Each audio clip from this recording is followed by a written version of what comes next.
उनमें से ही मतलब मैक्सिमम क्वेश्चंस आ रहे थे। जो मॉक्स वगैरह देते हैं उसी से पेपर में कॉन्फिडेंस आता है। मतलब पहले जितने भी किए हो ना किए हो उससे कोई फर्क नहीं पड़ता। आपका कट ऑफ इजीली क्लियर हो सकता है अगर आप उन स्पेसिफिक टॉपिक्स को प्रिपेयर करो, और जैसे जैसे मॉक टेस्ट देते जाते हो आपका वो स्ट्रॉन्ग पॉइंट बिल्डअप होते जाता है, आप मिस्टेक्स कम करने लग जाते हो और आपको पता रहता है कि मेरी कैपेसिटी क्या है और मेरी एक्यूरेसी क्या है। और गौतम कैसा है? हाँ, बढ़िया बढ़िया, और मतलब बताओ। सब मस्त। दोनों यार, आप बताओ। और दोनों साथ में एकदम लेते हैं, धमाल मचा दिए। साथ हाइजर कोलकाता गए, साथ फिर 31st रैंक। तुम लोग साथ कौन से हमारे कोर्स में भी साथ में थे, राइट? साथ हाँ, में था। आईआईटी हाँ के साथ कोर्स में में साथ में। आईआईटी में भी, आइजर में भी थे, 2021 वाला, राइट? एक्चुअली मेरा नेक्स्ट में स्कोर नहीं आया था, तभी मुझे आईआईटी के बारे में पता चला और मैंने फिर आपका यूट्यूब चैनल देखा, पता चला कि लाइक बायो कैसे प्रिपेयर करना है। तो फिर जब मैं आईआईटी में आया तो मुझे कॉन्फिडेंस आ गया बायो कैसे बायो प्रिपेयर किया जाता है। नहीं तो तब तक मुझे नेक्स्ट में कुछ आइडिया नहीं था कैसे करते हैं, और उसकी वजह से मेरा नेक्स्ट नहीं निकल पाया था। पर तो आईआईटी निकल गया। हाँ, आईआईटी में बहुत हेल्प हुई। हाँ, मेरा भी वही सेम। मतलब मेरा तो क्वालिफाई हो गया था लेकिन उतना अच्छा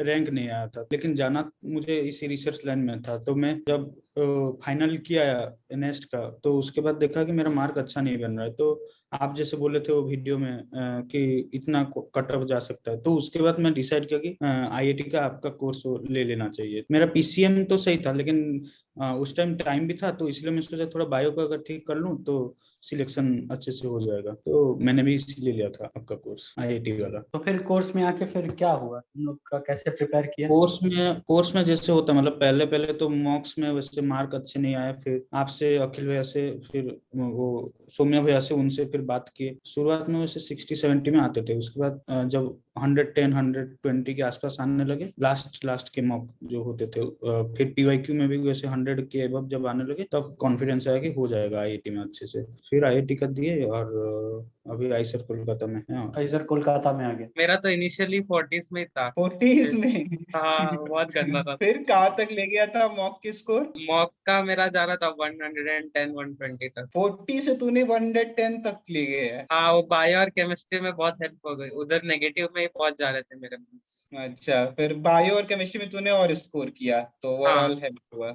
तो ये कैसे, मतलब कोर्स ने ऐसा क्या कर दिया कि तुम्हारा 60 नंबर से 110 या 40 नंबर से 110 120 तक जाने लगा? जो तो मॉक तुम लोग क्या टेस्ट के किए? जो सॉल्यूशंस थे वो बहुत हेल्प कर रहे थे। लाइक मीट्स होते थे तो उधर मॉक टेस्ट के सॉल्यूशन डिस्कस हो जाते थे, एक पर्सपेक्टिव बन जाता था कि कैसे क्वेश्चन को अप्रोच करना है, और बहुत सारे क्वेश्चंस आपने प्रेडिक्ट भी किए थे तो वो तो बहुत सारे आ गए। एक कोडॉन वाला था, वो तो सीधा ही आ गया हाँ, था। कोडन वाला एक बायो तो के था। कई क्वेश्चन आए थे।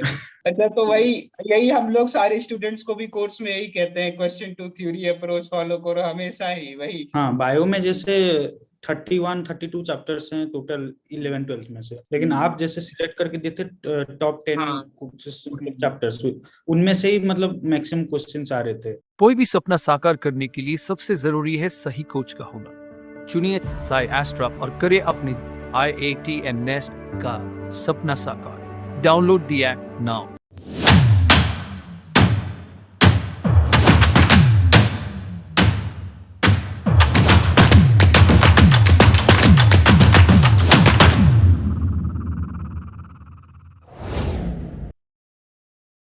और वो तूने ध्यान दिया होगा, वो ऐसे चैप्टर थे जिनको एक पीसीएम वाला बच्चा भी कर सकता हाँ, हो। हाँ हाँ मतलब नहीं तो बहुत लोग बोलते हैं कि भैया आपने एनिमल फिजियोलॉजी क्यों नहीं बोला था, कि अब वो हाँ जाते जमता ही नहीं डाइजेशन थे। न्यूट्रिशन में तो उनका मन नहीं लगता, वही छोड़ के तो आए थे मैथ में।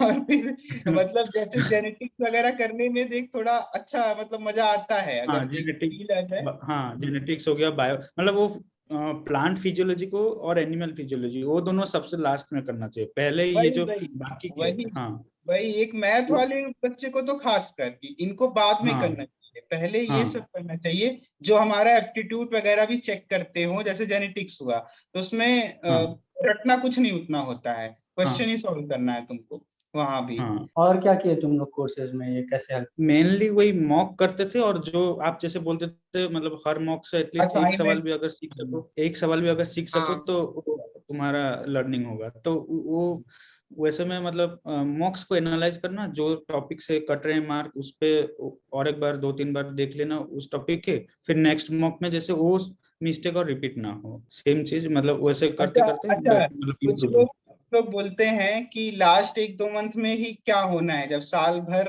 नहीं इतना अच्छे से प्रिपरेशन है, तो अगर इस बात को जैसे माने तो तुम लोग तो जब पहला मॉक दिए तो 40 50 60 नंबर हाँ आ रहा है, हाँ तो वो तो हाँ पूरा गलत ही है ना यार, कि लास्ट में कुछ हो ही नहीं सकता।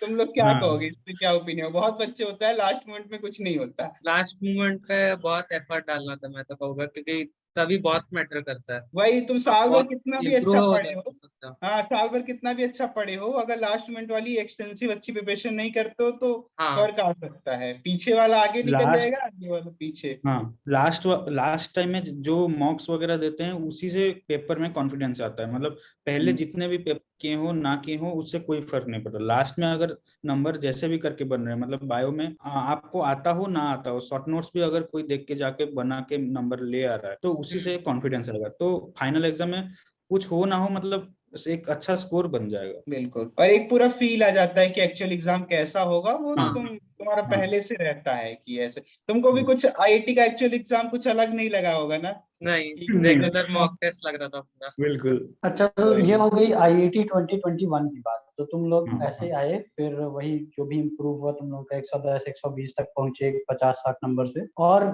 सेम मतलब इधर पढ़े और फिर आइसर कोलकाता में चले, हाँ राइट? हाँ और फिर शुरू होता है केवीपीवाई एसबी, राइट? तो उसका हाँ कैसे prepare? इनिशियली तो पहली पूरा बात मोटिवेशन चला गया था मेरा केवीपी पढ़ने का, सारे एग्जाम्स हो गए, अब ये क्यों करने का। हम्म। लेकिन फिर जब वो बेनिफिट्स देखे उसके, तो मॉक्स देना शुरू किया, और उसमें इनिशियली तो आ रहे थे मार्क्स, लेकिन फिर जब वो 2020 का पेपर किया तब तो पूरा कॉन्फिडेंस ही चला गया था, कुछ मार्क्स ही नहीं बन रहे थे। तो फिर आपका एक केवीपीआई रेस्क्यू सीरीज आया था, हम्म। उसमें बहुत हेल्प हुई। लाइक मॉक टेस्ट जो थे बहुत बहुत अच्छे से स्ट्रक्चर्ड थे, जो डिफिकल्ट भी थे थोड़े, क्योंकि इस साल इंटरव्यू नहीं था तो टेस्ट भी डिफिकल्टी रहने वाली थी पूरी एग्जाम, उसमें उसने बहुत हेल्प किया। तो उस टाइम जब आपका केपीपी का रेस्क्यू सीरीज आया था उस टाइम नया नया आप लोग साई एक्स्ट्रा का पोर्टल शुरू किए थे। तो उसमें एक वो जो एग्जाम वाली फील होती है, कैलकुलेटर वो लोग देते हैं, वो सब भी थोड़ा फील लेने में, मतलब एग्जाम में मतलब जैसे वो नया ना लगे, तो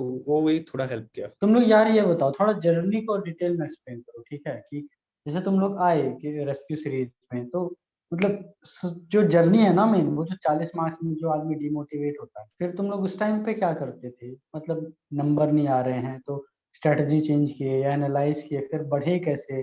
और बढ़े तो फिर थोड़ा डिटेल में जर्नी बताओ, वो मेन है, वो एक्सपीरियंस को हेल्प करेगा। नंबर तो आना ना आना अपने प्रिपरेशन पे पहले डिपेंड करता है। कितने शुरुआत में आ रहे हैं वो हमारा उस टाइम का प्रिपरेशन बताता है। फिर धीरे धीरे कैसे उसको बढ़ाना है वो सबसे ज्यादा इम्पोर्टेंट है। मतलब हमारे केस में, मतलब मेरे केस में मैं पहले मॉक्स दिया, अगर नहीं बने क्या मिस्टेक हुआ उसको, मतलब मॉक खत्म होने के बाद जब सोल्यूशन आ जाए एक बार देख लेना है कि क्या क्या मिस्टेक किए। उसके बाद अगर कोई पोर्शन अगर नहीं बनता है, मतलब समझ नहीं आ रहा है, तो नोट्स को रेफर करना। नोट्स में भी अगर दिक्कत आ रहा है तो एटलीस्ट अपने टीचर से कांटेक्ट बना के रखना चाहिए हमेशा। मतलब वीक में एक दो बार एटलीस्ट बात कर लेना चाहिए। हम मतलब प्रिपरेशन का स्टाटस एटलीस्ट टीचर को बता देना चाहिए, ताकि हम सही डायरेक्शन में प्रोग्रेस कर रहे हैं ना कर रहे हैं वो पता चल जाए। मैं एक्चुअली, मेरा जब कम आता था तो मैं गौतम से बात करता था, उसका मेरे से यूजुअली ज्यादा रहता हर बार, तो अब उसको मैं पूछता था। गौतम का मेरे से रहता था ज्यादा बार। हाँ, तो इनडायरेक्टली आपसे कांटेक्ट ही हो जाता था मेरा। और रही बात मिस्टेक्स की, तो एक मुझे गौतम ने सिखाया था कि हम लोग को जब एनालाइज कर रहे होते तो कुछ जो क्वेश्चंस गलत हुए उनको ऐसा मार्क करके रख लेना चाहिए, मैं नहीं, मैं ये सही कर सकता हूँ, तो उससे एक साइड में लिख लेने का कि नहीं, इससे मार्क्स प्लस हो सकते हैं। तो यूजुअली जो आपको पता चलता है by the end of test, आपका कट ऑफ इजीली क्लियर हो सकता है अगर आप उन स्पेसिफिक टॉपिक्स को प्रिपेयर करो। और जैसे जैसे मॉक टेस्ट देते जाते हो का वो स्ट्रॉन्ग पॉइंट बिल्डअप होते जाता है, आप मिस्टेक्स कम करने लग जाते हो, और आपको पता रहता है कि मेरी कैपेसिटी क्या है और मेरी एक्यूरेसी क्या है, तो उस हिसाब से आपका ऑप्टिमाइज हो जाता है पूरा एंड तक पेपर कैसे देने का। हम लोग वही करते थे। मतलब जैसे मेरे और मंदार के शुरुआत में 45 के आसपास रहते थे, तो हम लोग सीधे टारगेट 70-75 वैसे नहीं करते थे, 10-10 नंबर के बढ़ा के करते थे। मतलब एटलीस्ट दो नेक्स्ट दो मॉक के अंदर हम लोग 45 से हम लोग 55 तक आ जाएंगे। फिर प्रैक्टिस वगैरह करके फिर जितना भी आया, मतलब 55 तक ना आके भी अगर 50 तक आ गया तो भी मतलब उसको एक हमारा मॉक सक्सेस हुआ। उसको मतलब हम वैसे टैग करते थे कौन सा सक्सेस हुआ कौन सा सक्सेस नहीं हुआ।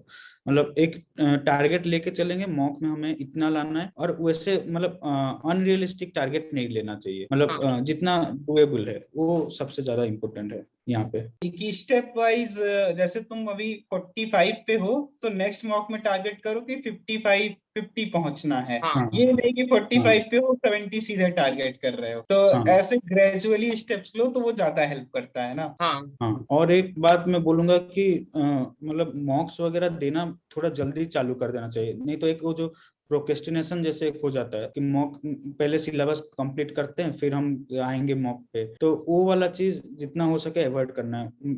मेरा एसएक्स में और एसए में वही मैंने मिस्टेक किया था, ऑल्दो मेरा सिलेबस कंप्लीट था लेकिन मैं और थोड़ा देख लेता हूँ और थोड़ा ये कंप्लीट कर लेता हूँ सिलेबस, तो वैसे करके मेरे टेस्ट बहुत कम देते, लेकिन इस बार हम लोग उसको सबसे ज्यादा अवॉइड किए। ऑल्दो जितना भी हम लोग पढ़े थे हम लोग टेस्ट देते थे, क्योंकि लास्ट टाइम में नंबर टू थ्योरी आप जो अप्रोच बोले थे वो ज्यादा मैटर करता है, क्वेश्चन टू थ्योरी अप्रोच। ये बात तूने बहुत सही कही। बहुत सारे बच्चे ऐसे हैं वही लास्ट तक कि भैया भी रिवीजन कंप्लीट नहीं हुआ है, वो कंप्लीट लास्ट तक नहीं होगा, लास्ट डे भी नहीं होगा। वो सोचते हैं भैया कि एक बार कंप्लीट हो जाए तब मॉक देना, पीवाईक्यू देना चालू करेंगे, और फिर वो कंप्लीट ही नहीं होता, फिर लास्ट में एक दो मॉक दे के बच जाते हैं। तो ये बात तूने बहुत सही कही वही कि पैरेलल में चालू कर देना चाहिए भले ही तुम्हारा रिवीजन कंप्लीट ना हुआ हो, क्योंकि वो क्वेश्चन टू थ्योरी में ऑलरेडी चीजें कवर होती रहती हैं सारी। जो इम्पोर्टेंट टॉपिक है जहां से ज्यादा क्वेश्चन आ रहे हैं वही मतलब आएगा मॉक्स में, क्योंकि मॉक्स तो टीचर लोग बनाते हैं तो वो लोग उसको ध्यान में रखते हुए पेपर पैटर्न के बेसिस पे वो बनाते हैं, तो इसीलिए मॉक्स देना, जितना मॉक्स हो सके लास्ट टाइम पे देना उतना बेटर होगा। साई एस्ट्रा कैसे तुम्हारा हेल्प किया इन ब्रीफ केवीपीवाई कोर्स से, और पहले से एक मेंटर्स का क्या तुम्हारा फीडबैक रहेगा वो तुम लोग दे सकते हो। हाईएस्ट्रा के लिए मैं कहना चाहूंगा कि आप सच्ची में लाइफ चेंजर हो। लाइक मेरा कॉलेज से कॉलेज के स्कॉलरशिप तक सब आपकी वजह से हुआ है। तो वो एक नेक्स्ट लेवल की फील है कि हाँ आप पे एक ट्रस्ट बिल्डअप हो गया था मेरा जब जब से मेरा आईसर में एडमिशन हुआ। तो मैंने तभी से सोच लिया था कि आपके पास ही केवीपीआई का प्रिपेयर करना है मुझे। मेरे केस में तो मैं पूरा बायो सब्जेक्ट पूरा शुरुआत से लेकर एंड तक पूरा आईआईटी के टाइम ही पढ़ा था। अखिल भैया बहुत हेल्प किए थे इसके में तो बायो पूरा स्ट्रॉन्ग करने में अखिल भैया बहुत हेल्प किए हैं, जिससे आईआईटी में भी हो गया और केवीपीआई एग्जाम देते दिन भी मतलब वो एक बूस्टिंग फैक्टर मेरे लिए रहा। और कैसा है गौतम? कल ही तो बात हुआ था। अरे रिकॉर्डिंग हो रही है ना।